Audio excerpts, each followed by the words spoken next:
and you can get started whenever you're ready.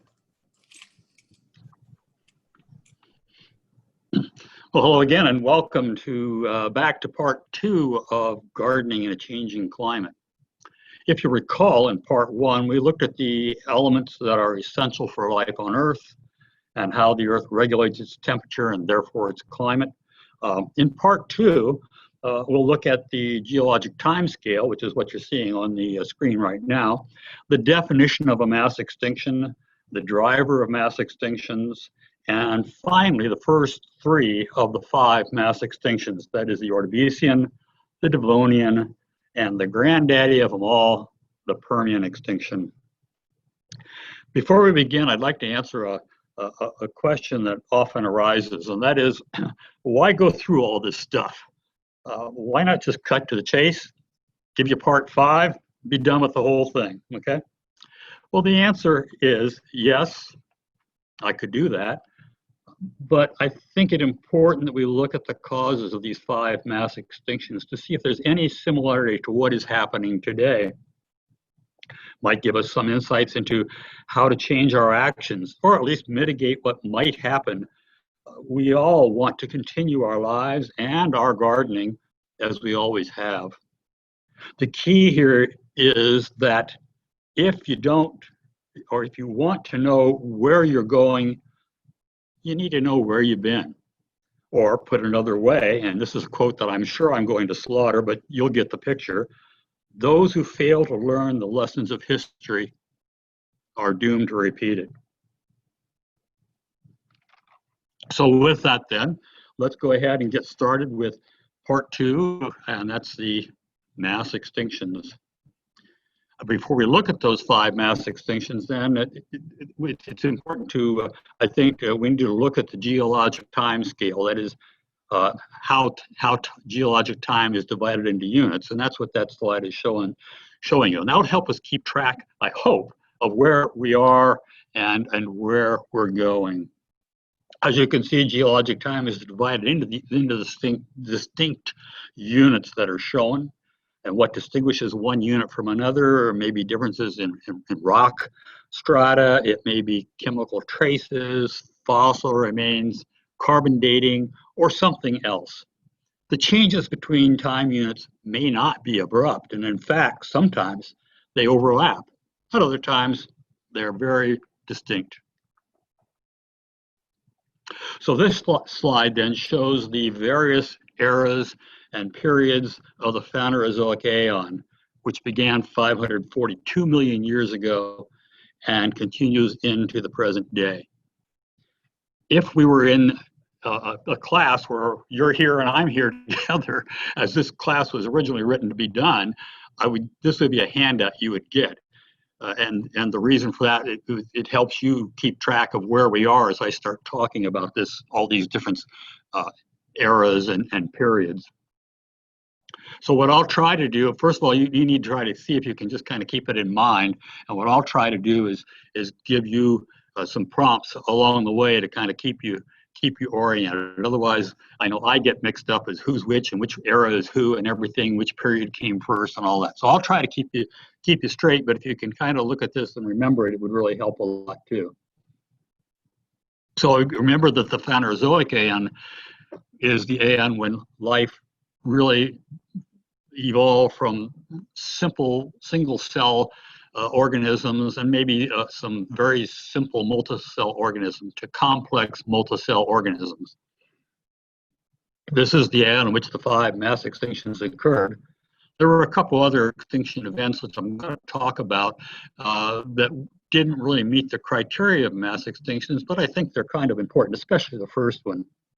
And again, mass extinctions are limited to the Phanerozoic area because that was the only time when there was enough life to really have a mass extinction. A couple of things I'd like to point out on this slide to you. First of all, that red lettering down the bottom, which says the asterisk denotes the mass extinctions, so you can see them there, the Ordovician, the Devonian, and the Permian, which we'll discuss today, and then the Triassic and the Cretaceous, which will be in part 3. Another thing I'd like to point out to you is over on the right-hand side in the Cenozoic era, and if you look down there to the Quaternary period, which is 1.8 million years ago to the present day. And there's another entry down below that, which is the Anthropocene period. There's a lot of controversy about if that's really a period or not. But what it's trying to show you is that now we, humans, Homo sapiens, have attained the ability to affect the climate all by ourselves. And so maybe it's time to designate that in a new period, which would be the Anthropocene. A lot of controversy about that right now. Some say yeah, some say no. So I just put it to you there, so if you hear it, you know what it is. So what exactly is a mass extinction? Well, you can read it on the screen. It's when more than half of the Earth's species go extinct in fewer than 1 million years. Okay?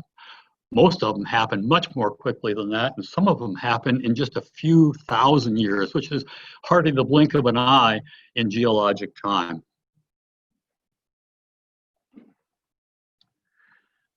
What are the causes of mass extinctions? Well, carbon dioxide, as you can see, there is the driver of mass extinctions.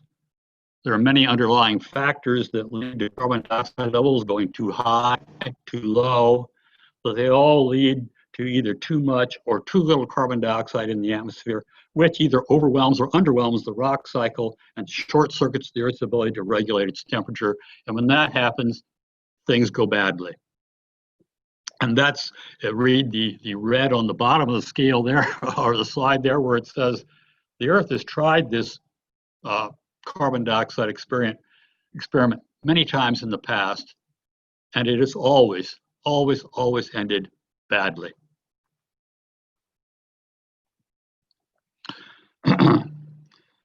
So there were two other, I actually clicked that slide a little too soon. There were two other mass extinctions that occurred. That occurred, and one of those is I've lost my place here, so let's just get oriented. Okay, two other mass extinctions that occurred, or extinctions that occurred, that didn't meet the level of a mass extinction. The first one was about the beginnings of the Cambrian period, which is the first period in the Phanerozoic Aeon. And in that period, then, it was basically just superior, the life forms were developing quickly, and it was just superior life forms replacing more inferior ones. If you recall, I said in part one that the development of single-cell organisms with chlorophyll was an Earth-altering event because it allowed life to spread throughout the oceans. That is, before that period, life was concentrated around hydrothermal events. They were not photosynthetic. They lived off of they actually called methanogens. They lived off the methane, the hydrogen, the phosphorus, sulfur that were being emitted by those hydrothermal events. So that means that that life, as we said, was very concentrated only around hydrothermal vents. Couldn't get very far away because it needed the vent to provide it with its life. And then with the development of chlorophyll, that was earth-shaking because that meant that now the organisms weren't tied to the vents. They could get up, they could generate their own energy through sunlight, and that meant they could spread through the oceans. Or there were two other very important Earth-altering events that followed the advent of chlorophyll. The first was the oxygenation of the ocean, and the second was the oxygenation of the atmosphere. So the oxygenation of the ocean began then with the advent of chlorophyll, the advent of what are called cyanobacteria, which are able to process or execute photosynthesis. That oxygen that they generated then was released not into the atmosphere, but into the ocean. At this time, the oceans were absolutely saturated with iron, dissolved iron. And the oceans were probably green, as a matter of fact. The oxygen then released by the photosynthetic process combined with this dissolved iron to produce, what do you think it produced? I'll give you a second to come up with the answer. Okay, so what happens when I combine oxygen and iron, I get rust. And that's what's happening in the ocean now. The oxygen, the iron are combining, they're forming basically rust. The rust is heavier, it precipitates, that is, it falls out of the water and settles on the seafloor. And that goes on for millions of years, layer after layer after layer of rust. That what that produced then is something called BIFs, or BIF, which stands for banded iron formations. When we mine iron today, what we are mining are those BIFs. It took millions of years for the oceans to clear, for most of the iron to be removed and made into BIFs. So finally, then that freed up the oxygen that's now was being used to rust out the ocean to be able to be released into the ocean, and the ocean begins to oxygenate, which allows many more life forms to develop. So once the ocean becomes oxygenated, that oxygen begins to be released into the atmosphere, and that caused the second major earth-changing or third major earth-changing event, and that is something called the GOE. And the GOE stands for the Great Oxygenation Event. Before then, the oxygen levels in the atmosphere were only about 1,000th to 1/10,000th of present levels. But after the GOE, they rose to somewhere between about 1 and 10% of the current levels. And eventually they rose to around 10 to 20%. And that was about 540 million years ago or so. And once that happens, then the race is on, and we get to the Precambrian explosion of life. And that brings us then to this next extinction. So again, in the preceding period, or in the early, just before the Cambrian period and in the early Cambrian period, life is mostly microbial mats. It's fern-like structures which are attached to the bottom of the seafloor in very shallow seas. But as life continues to develop, and it's called the Precambrian explosion of life, as that life continued to develop, then more complex life forms form. Now, those early life forms are not very mobile. They're just attached to the seafloor. The newer life forms are much more mobile, and they begin to change the entire chemistry of the ocean. And when they do that, those early life forms can no longer compete.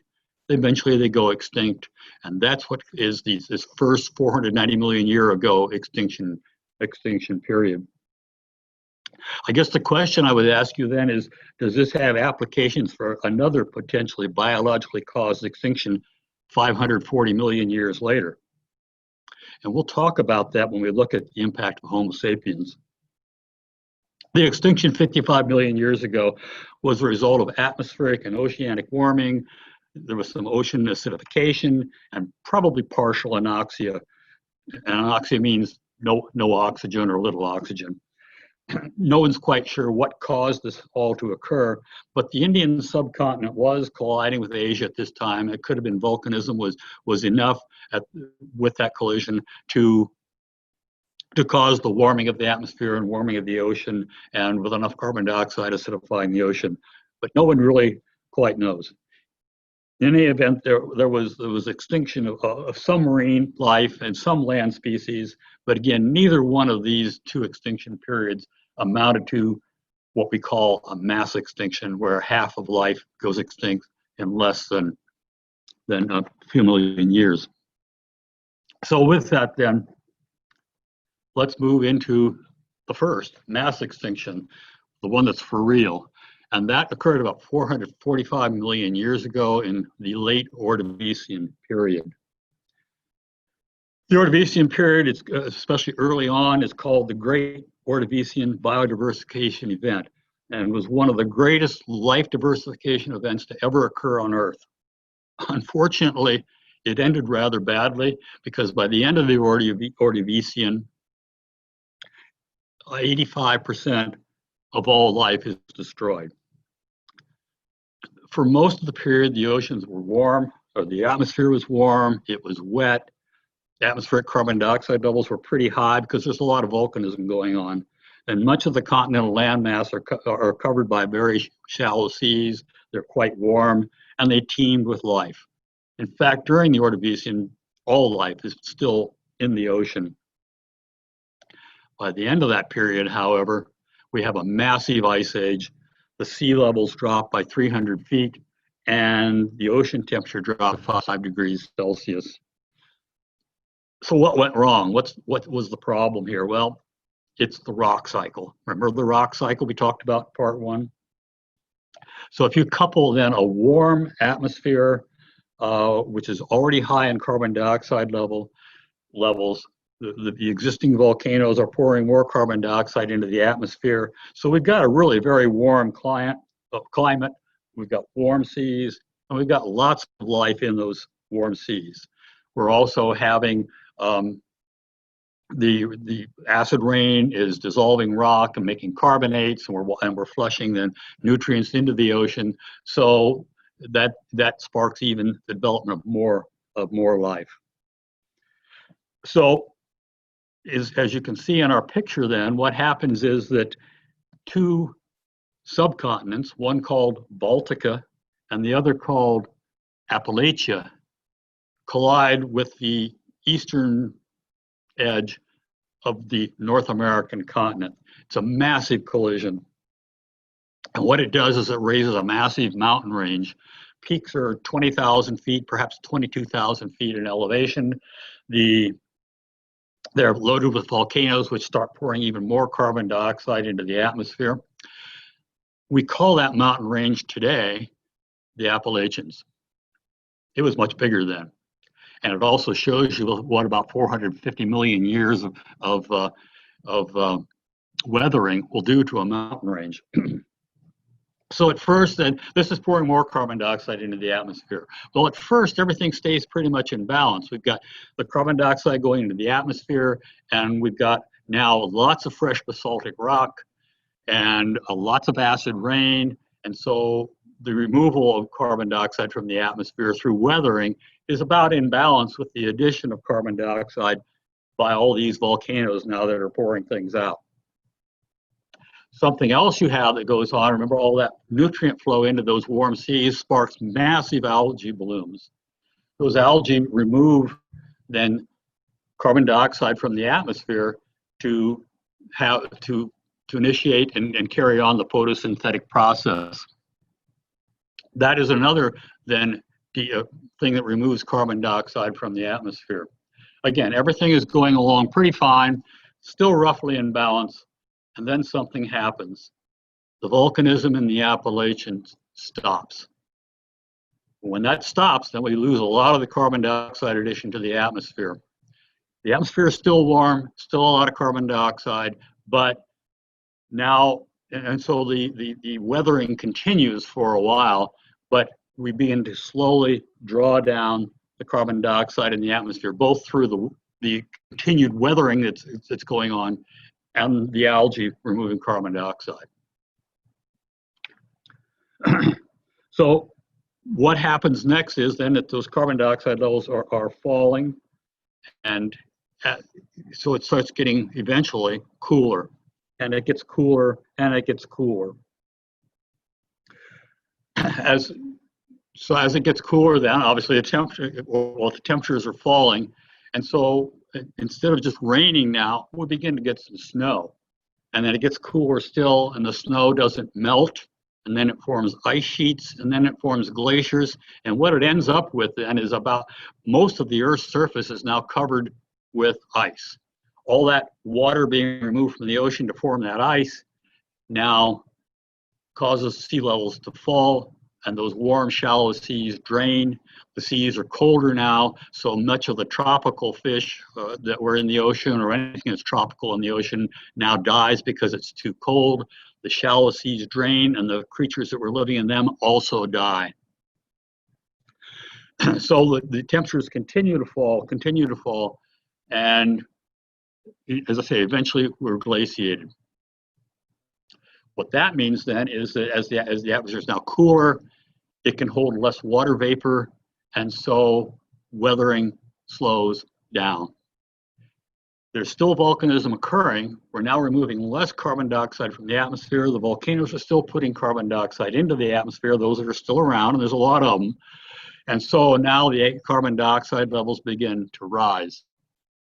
As they rise, obviously the temperature gets warmer. And so eventually, again, over a long period of time, the atmosphere warms and all that ice melts and goes into the ocean. So now we're pouring massive quantities of fresh water into the ocean. What happens then? The oceans stratify, and this is the final coup de grace kind of the extinction now. The oceans stratify. The top part of the ocean had already become anoxic, and so a lot of the fish there had died. The lower part of the oceans, however, stay relatively well oxygenated, so fish living down in there, we're not talking 20,000 foot deep ocean here, we're talking 200, 300, 400 feet deep. Those fish are still alive because it's still oxygenated there. So what happens? All that fresh water is pouring into the oceans and the oceans stratify. What the heck does that mean? Well, what it means is we now have fresh water on top of the ocean and we have salt water beneath. And the two don't mix very well. It's kind of like oil and vinegar. You got to shake them up to actually get them to mix. Well, that's what happens here. It's stratified. And so we can no longer mix oxygen-rich water from the top of the ocean into the bottom of the ocean. And so eventually the oxygen in the lower parts of the ocean now is depleted, so it suffocates anything down in the deeper levels. If you want to see a stratified sea today, just take a trip to the Black Sea. It is a stratified ocean. Top's freshwater, bottom saltwater. The two don't mix. The lower parts of the Black Sea then have virtually no oxygen. Anthropologists and archaeologists or whatever really love that, because all those old ships from 2,000, 3,000 years ago, the Phoenicians, the Egyptians, the Greeks, the Romans, made out of wood, some of them sank. They don't decay because there's no oxygen down there, and so you can go down and see a ship that's in pretty good shape. Okay. So another byproduct of all of this going on is, remember all that plankton that's being and massive algae blooms. Well, some of that does decay, which removes oxygen from the ocean to do that, and of course that's what's causing the oceans to go, the upper parts of the ocean to go anoxic. But not all of it decays. A lot of it sinks down to the bottom of the seabed, and there, some of it's covered with sediments perhaps, and some of it then becomes something called carbonated limestone. Want to see carbonated limestone today? Take a trip to the White Cliffs of Dover, or just pick up a piece of chalk. But a lot of it is also covered, and it decomposes anaerobically. Anaerobically means without oxygen or without the presence of oxygen. And that forms something that we use today. It's called petroleum and natural gas. So what are the parallels for today? Well, it's difficult to make a direct comparison of that extinction with today, as the occurrences are not direct analogs for what happened today. We're worried about too much carbon dioxide. Here it was too little carbon dioxide. However, parts of it, especially at the end, do mimic things that we're seeing today. Remember, in the early extinction, the nutrient flows caused massive algae blooms, which produced anoxic conditions in the upper ocean. Today, our own pouring of nutrients from deforestation and agricultural runoff are all into the ocean, are also producing anoxic conditions. Most of these are small, relatively small areas, and most of them are transient. However, we do have some that are not transient, and those are called dead zones. And just talking about the area around the US, we've got several of these dead zones. Nothing lives there, no oxygen. The primary one, you might guess, is off the mouth of the Mississippi River in the Gulf of Mexico. We're pouring tons of nutrients, agricultural runoff, which is causing a huge dead zone out there. There are a few other ones, one off the coast of Florida. There are a couple off the coast of the east coast of the US. There are others of them throughout the world, but just talk about the ones around the US is enough. At the end of the extinction, then the other thing, it's kind of a parallel for today, all those melting glaciers, remember, are pouring fresh water into the ocean, and the ocean eventually stratifies. Well, today we're pouring tons of fresh water off melting Greenland glaciers and Greenland ice cap and off the Antarctic ice cap. That's not producing stratification right now. Melt enough of it, maybe it will. But the other thing it's doing, and particularly this is true up around Greenland, is it's altering the chemistry of the ocean. Mainly it's decreasing the salinity, but another chemistry too. And a lot of fish depend on a relatively narrow range of chemistry within the ocean. So by destroying that or altering it, we begin to cause some of those species to go extinct. And that's particularly, we're seeing that begin to happen up around the Greenland area. It's also beginning to alter ocean currents up there, and we'll talk about that much later. So much for the Devonian extinction. Let's move on to, or for the Ordovician extinction. Let's move on then to the Devonian extinction, about 374 million years ago. The Devonian was known as the age of fish. Lots and lots of fish. And there were massive, huge reef systems covering over 3 million square miles of the ocean, possibly the most extensive ever known to exist on Earth, and about 10 times what we have today. The extinction played out over 2 phases spanning about 20 to 25 million years ago. In phase 1, 374 million years ago, then about 99% of the reef system is destroyed.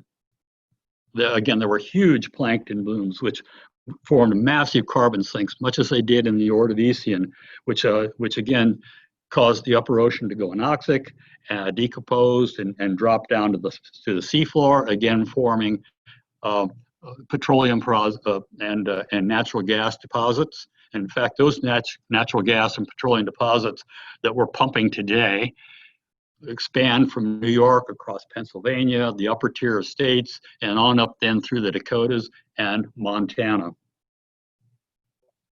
So in phase 2 then, things just got worse as the ocean became increasingly anoxic, and that killed off most of the top predators.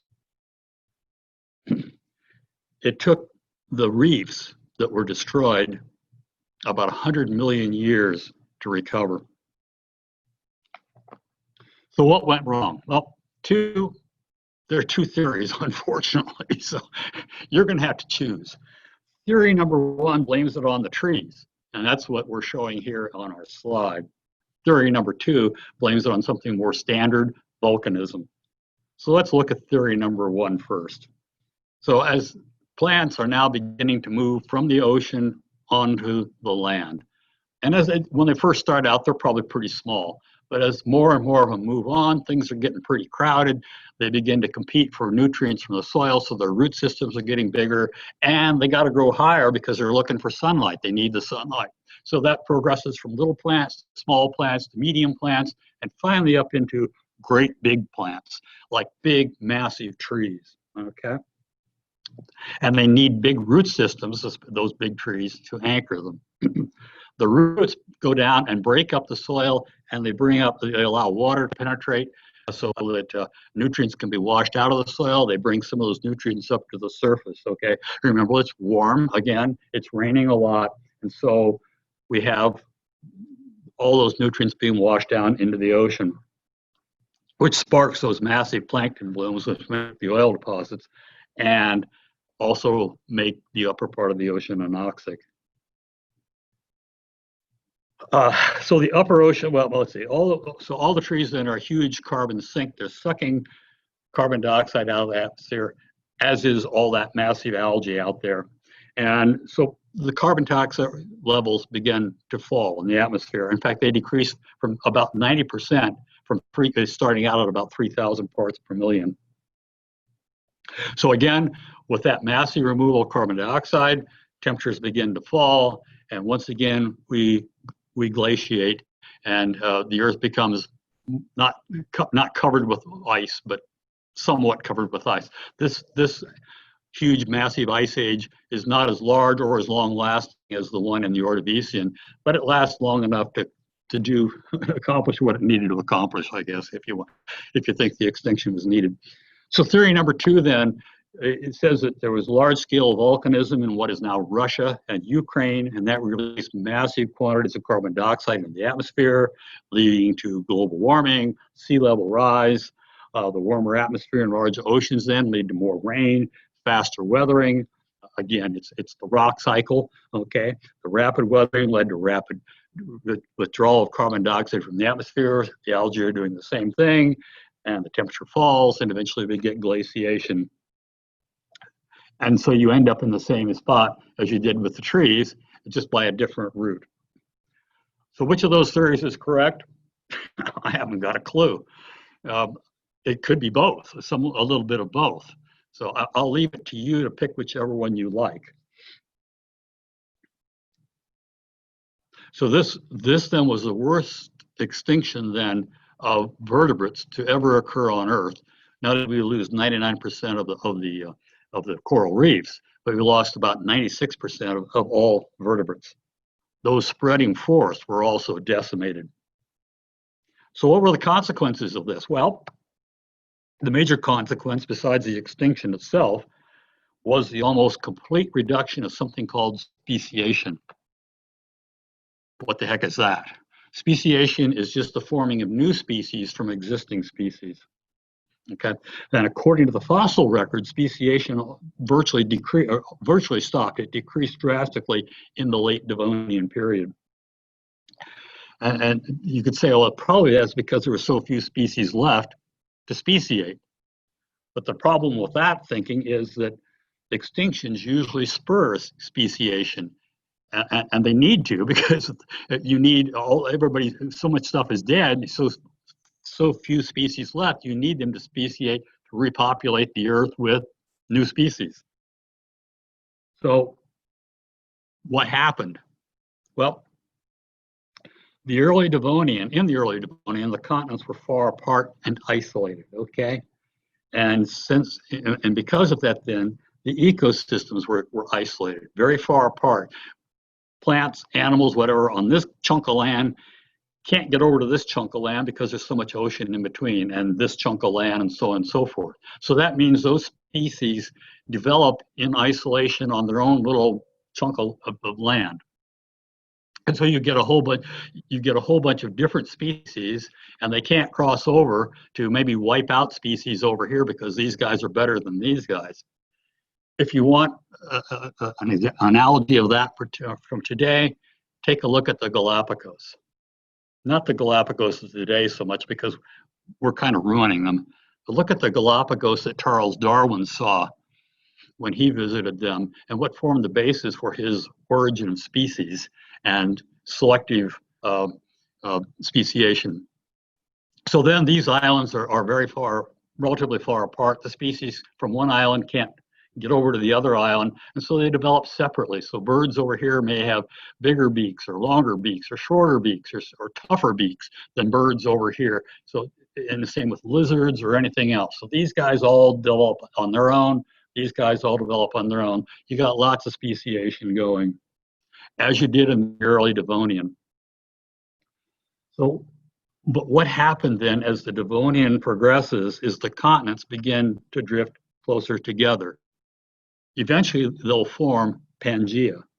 But with the continents closer together now, the non-native species are able to get over onto these other land masses. And maybe the species on landmass 1 are superior to species to landmass 2. And they cross over. They have no natural enemies. And so, and if they're better biologically equipped, they begin to wipe out the species over here on landmass number 2. What that eventually leads to is homogenization of the flora, the fauna, whatever, over here on landmass 2. And that's going on among all these different land masses, leading to increasing homogenization. Homogenization. I'm having a hard time with that word. So with the extinction, then it kills off most of these species. And so if I've got a species over here on landmass 1 that still survives, is able to go to landmass 2, it can now fill in where all these other dead species were. or if there's still some surviving species, but if the new species, again, is superior because of something, it kills off the remaining native species. And again, you get the homogenization of the landmass. So what's left after the extinction is just a very tough, weedy plants that have little remaining competition. And they cross from continent to continent, filling in the void and causing this loss of species. Okay, so what are the parallels for today then? Well, in the Devonian, if you accept theory number one, it was the trees, which altered Earth's geochemical balance and cycle of carbon dioxide, nutrients, and weathering. And if you go with theory two, it was volcanism. Okay, today it is humans who are radically altering the Earth's geochemical cycles by the introduction of carbon dioxide into the atmosphere and oceans, and as well as nutrient flows into the ocean from agricultural runoff and from deforestation. Those nutrients, as we've said, are already producing some massive plankton blooms, which right now are generally transient, but we do have some dead zones in the ocean. The carbon dioxide is also warming the atmosphere and the ocean, and acidification of the oceans as well. So loss of species today is increasingly driven by human activities. Monoculture is spreading through the introduction of non-native species. And our transportation system is even making that worse, because now a non-native species can jump on an airplane over in Asia and fly to Europe or the US and get off, and now it begins to spread because it has no natural competition predators, and it can outcompete perhaps the native species. And we're seeing that all over the place. Stuff brought in on ships, on airplanes, some of it deliberately brought in. Our agricultural practices are further encouraging monocultures. Let me have you consider a few things. Look back to the whaling days. You know, the whaling ships sailing out in the Pacific and stop at the local islands to pick up some water and maybe some food. Those ships were full of rats, and some of the rats jump ship. And they get out onto those islands where they have no competition, no natural enemies. And they begin to eat the eggs of the birds, they begin to eat the insects, they begin to eat the trees, the plants, whatever it is. And they just destroy the native population, flora and fauna. Today, a lot of the islands are forming groups which are going out now and trying to exterminate the rats. The idea being, if they can get rid of the rats, what's left of the native flora and fauna may recover, and they can kind of get back to the way they were. Deforestation is forcing many species to the brink of extinction, mainly due to loss of habitat. And that includes plowing up grasslands too. In the US itself, zebra mussels clog the Great Lakes. Not native, they're brought in the ballast of ocean-going ships. The larva of the mussels was in that ballast. They dumped the ballast into the Great Lakes, and the larvae become mussels, and they spread, no natural enemies. Invasive kudzu spreads throughout the southeastern US, no natural enemies. In the Everglades, non-native pythons outcompete the native animals there and are killing that off. Again, there are continent-wide monocultures, corn, soybeans, and to somewhat lesser extent, wheat. Star thistle, purple loosestrife, and other non-native plants and species cover large areas of the US right now. You can almost look out your window any place if you're up here in the foothills and see star thistle all over the place. Let me give you an even more modern day example of that. My wife and I, in the summer of 2019, which was last summer, we took a trip, an extended trip through Sweden, Ireland, and we ended up in Iceland. I don't know if you're familiar with Iceland, but the airport there, Keflavik, is at some distance. It's the only international airport. It's some distance from the capital, Reykjavik. You know, our hotel was in Reykjavik, so we hired a car to drive us from the airport. Along the way, I see this beautiful purple flower. fields and fields of it. It's absolutely gorgeous. It goes up the hills and down the hills and all around. And I'm looking at that, wow, that's really beautiful. But what is it? And as I look more and more, I say, you know, that looks like lupin. Well, we get to a stop sign or a stop light, and so I can see better and get a look at it. And the flowers looks like lupin. And I look at the leaves, palmate leaves. And I turned to the driver and said, that looks like lupin. And he says, it is. And I said, I didn't know lupin grew in Iceland. And he said, it didn't. The idea here, they were having a massive erosion problem, and the government goes out and starts looking for some plants they can plant, hold the soil in place and stop the erosion. Well, for some reason, they settled on lupin, not native to Iceland. Brought it in, planted it. Well, the lupin really likes Iceland. and the result is you see this spreading all over the place. Later on, we were driving up in the interior of Iceland, and we pulled off the side of the road, one of these big patches of lupin, and I get out and go out into the field full of lupin. And what I see underneath the lupin is absolutely awful, because there isn't anything under the lupin. All the native plants are gone, and that means all the native insects and animals that depended on those native plants, they're gone too. So that's an example of what happens in reduction of speciation from human activity, not thinking, and bringing in a plant that doesn't live there, is not native there, has no natural enemies, really likes it, and it spreads all over the place. Star thistle, purple loosestrife, and it goes on and on and on. My question to you then would be, should we expect the results of our actions today to produce any different results than those of the Devonian extinction, or extinctions that will follow, that we'll look at next? In effect, we've met the enemy, and he is us. And I'd like to read you a quote as a final thought in this particular extinction.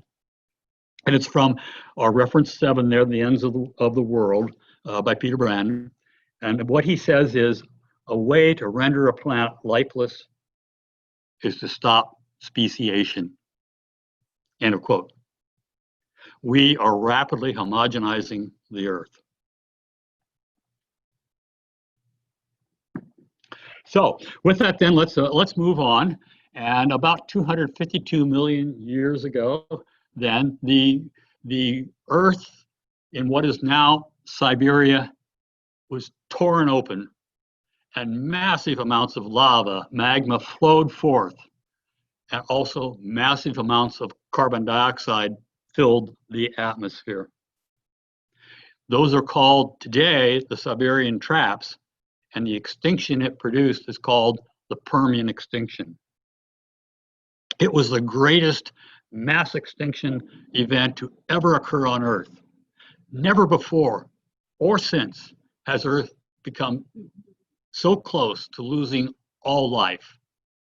In as little as 100,000 years, most living species were exterminated. Prior to the extinction, the Earth teemed with life. There were giant reef systems extending throughout the ocean. The seas were filled with fish. The land was filled with pre-mammals called synapsids, and they ruled the land. And by the way, synapsids are in our own family tree. Early reptiles also existed. They were called sauropsids. After the extinction, it is estimated that 95% of marine species are extinct, and on the land, 75% or 70% of species are also extinct. There were huge coniferous forests that blanketed the earth. They disappeared in the fossil record in the late Permian and the early Triassic period, which is the next period down. They were replaced by the fossil remains of fungi, which probably proliferated on the glut of dead plant material and animal life too. It must have smelled really bad. Okay. So all that decaying matter then is requiring oxygen being pulled from the atmosphere for the decaying process. In the previous period, the Carboniferous period, oxygen levels reached the highest they ever, as far as we know, they ever occurred on Earth. They were about 30 to 35% of the gas that was in the air. Today, it's about 21%, okay? That level fell to 10% just because of all the decay of all this dead mass. The climate went absolutely crazy. I mean, it went berserk, from all varying from a version of nuclear winter to absolute hell on Earth. Carbon dioxide levels rose from about 300 parts per million, which is, by the way, or was, about what the carbon dioxide level was prior to the Industrial Revolution, okay? That rose to at least 8,000 parts per million, and there are some estimates that it rose to as high as 30,000 parts per million. Tremendous increase over a period of only about 100,000 years. In the atmosphere, the temperature also went off the scales. It increased from about 13 degrees Celsius, which again is about what it was pre-industrial revolution, to somewhere around 22 degrees Celsius, and it actually probably even went higher than that, particularly, especially locally, but on a global scale, at least 22 degrees Celsius. The ocean warmed accordingly from about 25 degrees Celsius, which is about comparable to what it is today, to somewhere in the range of 40 degrees Celsius, about 104 degrees Fahrenheit.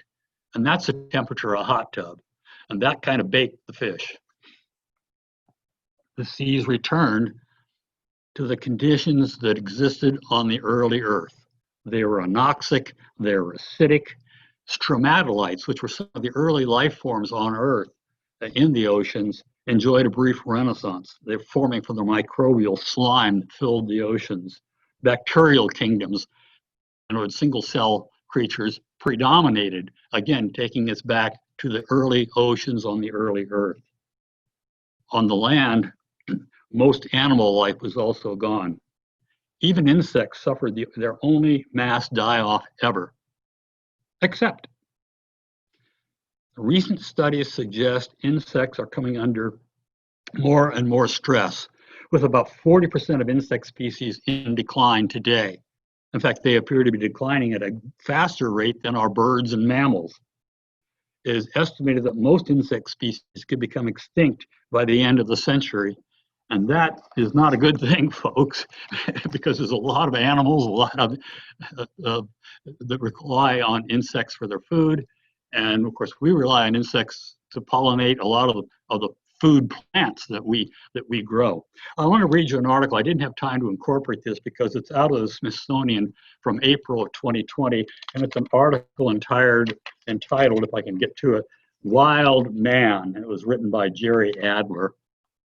And I'm just going to quickly read this. I'll kind of paraphrase it. When insects disappear, humans may not take much notice, but the recent population decline of two species have received a great deal of attention.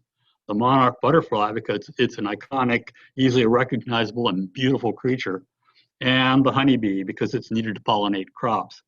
But those episodes are symptomatic of a larger disruption of the ecosystem. The estimates that the worldwide population of arthropods, chiefly insects, has declined by about 45% from pre-industrial times.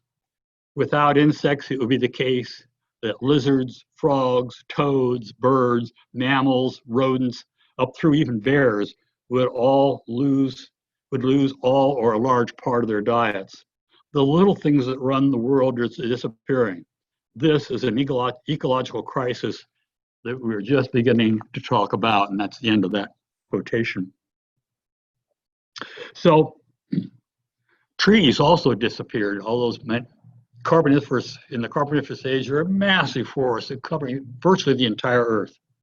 They disappeared and did not recur again for 10 million years. Probably not only because of all the pollution and the burning and everything else, but also because the acid rain was incredible, and it probably acidified the soil so that what was left couldn't grow because the soil was too acid, or maybe the seeds that were left could not germinate.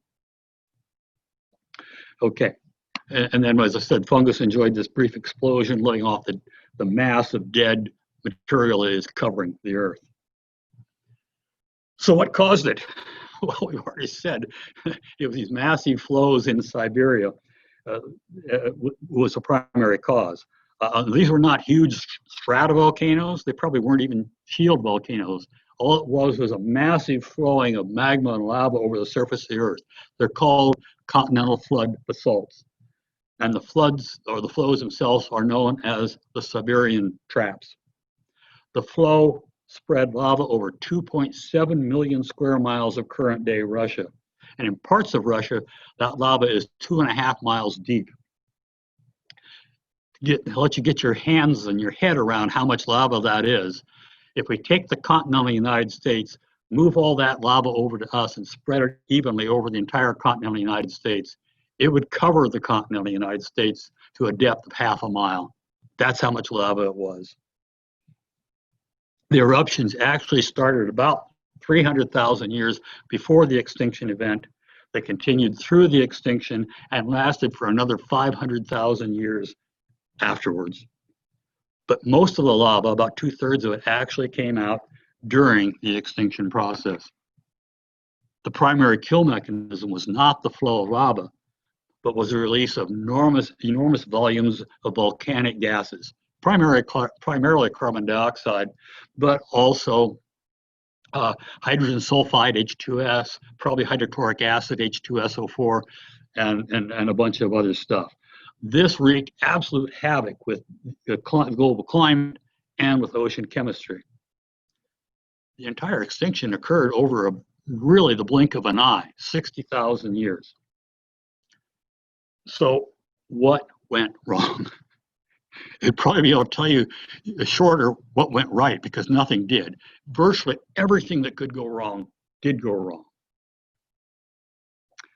Carbon in the rock samples on the ocean sediments from that period skyrocketed, reflecting the huge amount of carbon dioxide that was in the atmosphere and in the ocean.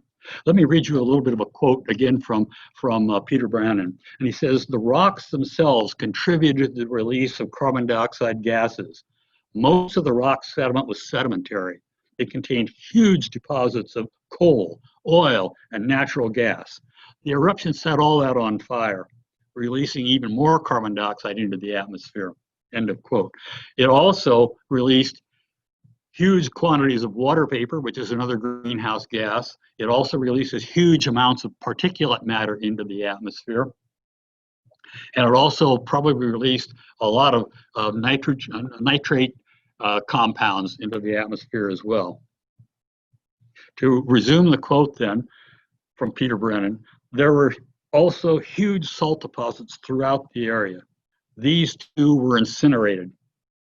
Who knew? Salt burns.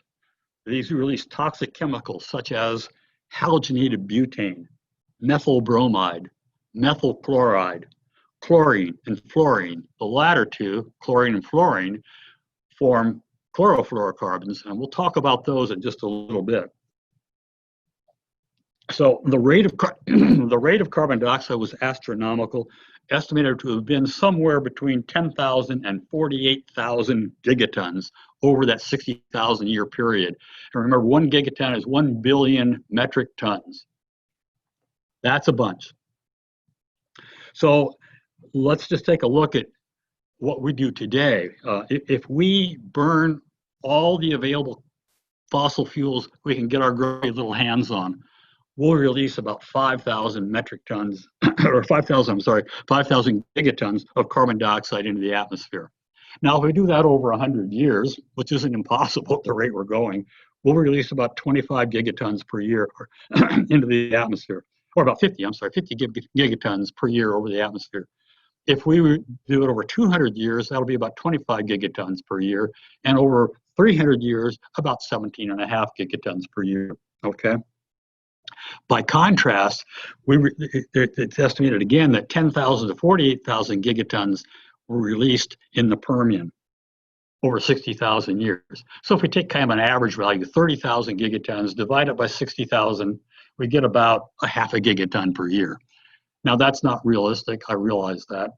It may have been that at points, but at other points it was probably very much higher than that. But the point is, the rate of release that we are putting into the atmosphere right now is much higher and much quicker than what occurred in the Permian. And remember, it's not necessarily the absolute value of the amount of carbon dioxide that's put in the atmosphere. That is important, but it's the rate of release, because again, I think we've mentioned this, it doesn't allow plants and animals time to adjust or to move out into a better climate zone, and so things go extinct. The climate changed drastically. Atmospheric temperatures increased by as much as 16 degrees Celsius. 140-degree heat waves would have been common, okay? And as we have seen, then also atmospheric oxygen concentrations fell from about 30 to 35% down to about 10%. So initially, that release of the volcanism would have caused a rapid increase.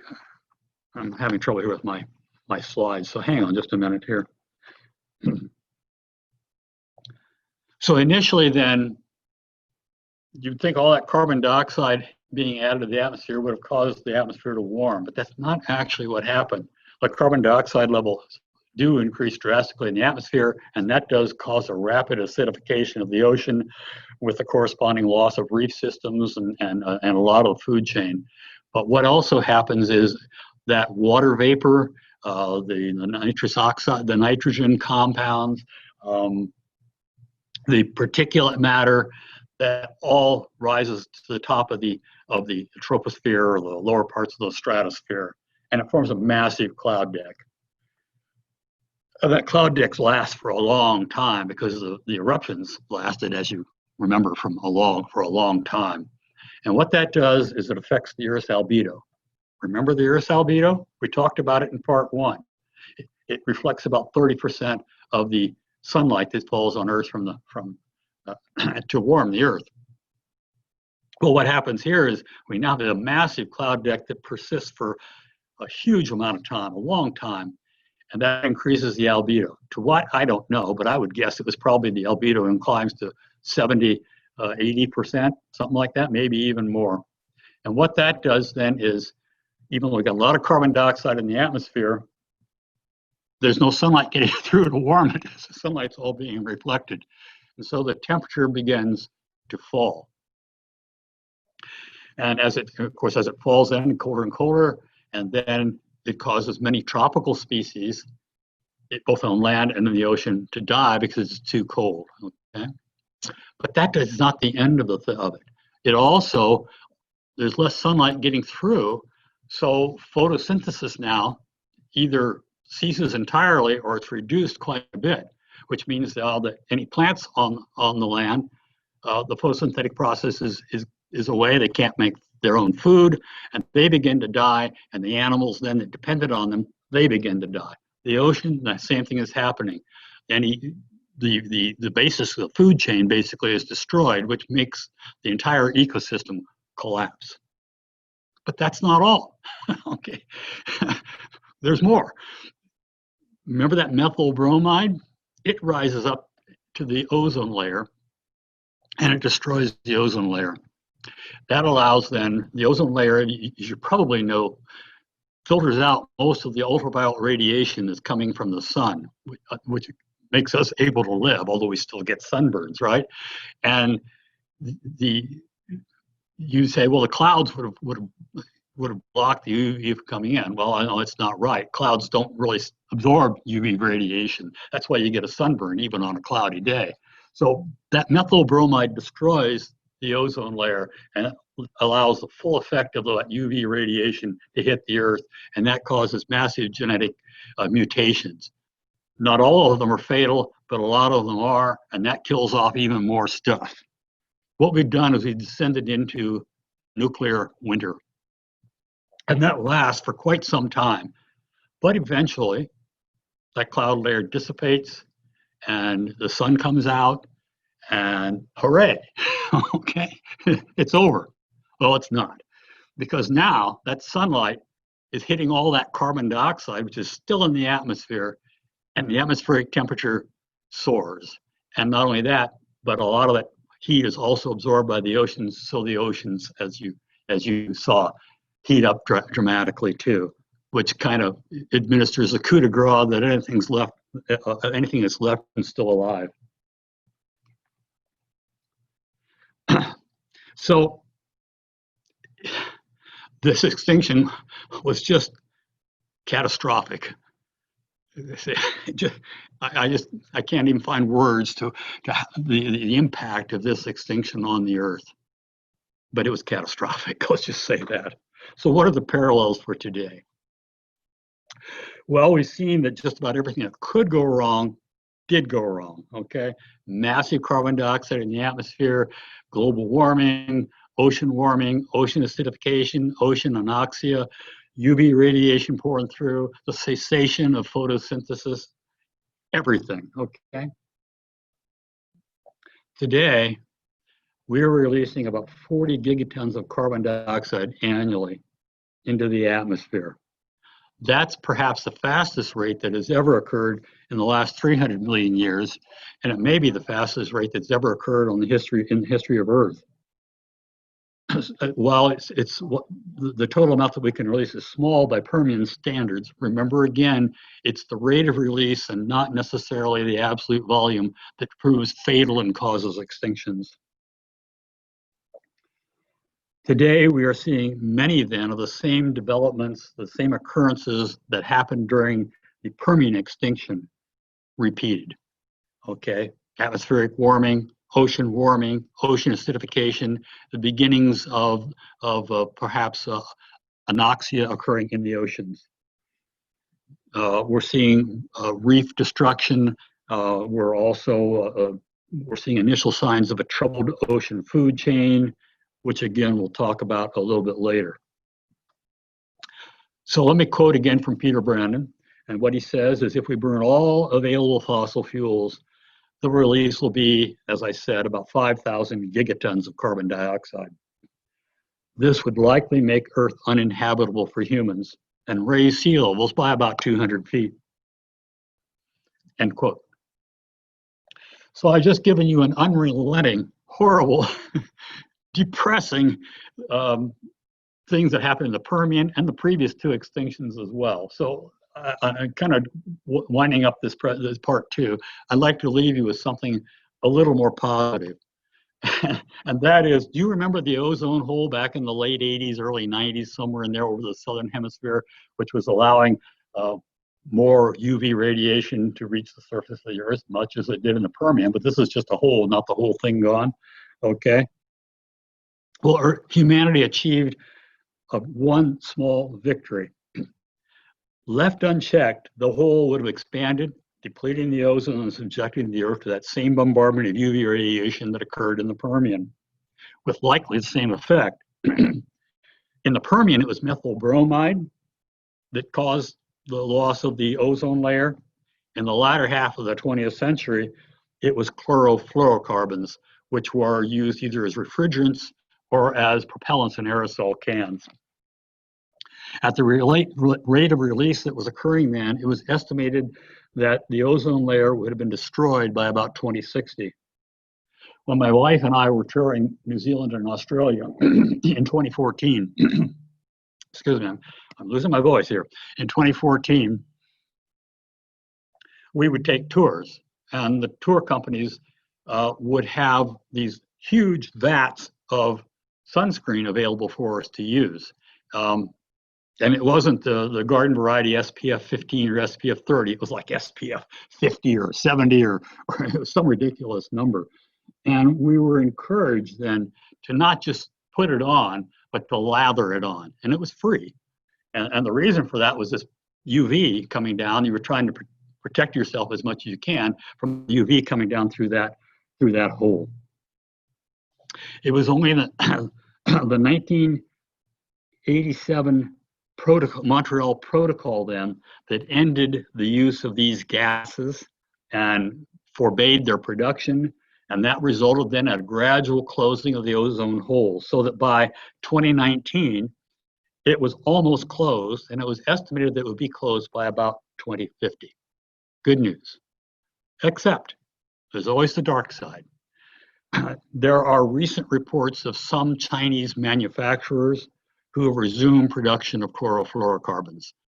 Now, I don't know if that's true, but that's what's been reported. Greed is a tremendous driving factor.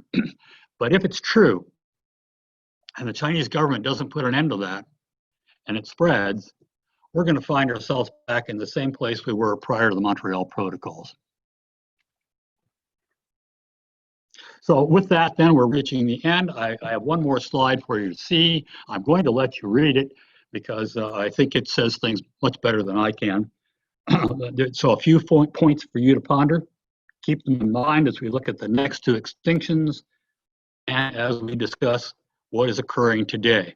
So I'll shut up just for a minute, let you read that.